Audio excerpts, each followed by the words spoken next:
Education system দিয়ে কখনো একটি সোসাইটিতে এ জাতীয় ফৌজদারি অপকর্মগুলো বন্ধ করা সম্ভব নয়।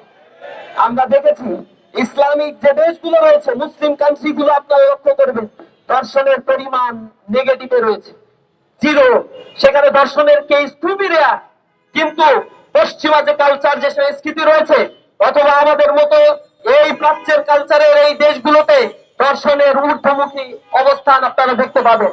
ইউরোপ আমেরিকার কালচারের দিকে আমরা তাকালে দেখতে পাই সেখানে ফ্রি সেক্স লিভিং টুগেদার প্রথা চালু হওয়ার কারণে 50%, 60% সন্তান জন্মগ্রহণ করে, but they don't know who is their father. তাদের বাবার পরিচয় তারা জানে না, পিতৃ পরিচয়হীন সন্তানের সেখানে জন্ম হচ্ছে। সিঙ্গেল মাদার কনসেপ্ট তারা ডেভেলপ করছে।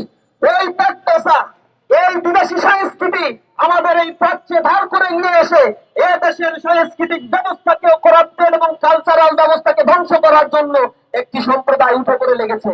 আমরা এর তীব্র নিন্দা এবং প্রতিবাদ জানাই। আমাদের মায়ের জাতি, আমাদের বোনের জাতি, নারীদের সংগ্রামের নিরাপত্তা নিশ্চিত করার জন্য ইসলামী ছাত্র শিবিরের প্রতিটি কর্মী একটা গণতন্ত্র প্রহরী হিসেবে দায়িত্ব পালন করবে ইনশাআল্লাহ।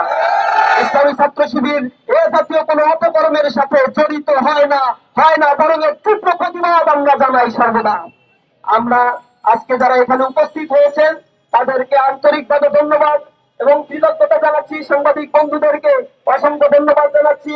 উপস্থিত সবাইকে কৃতজ্ঞতা জানিয়ে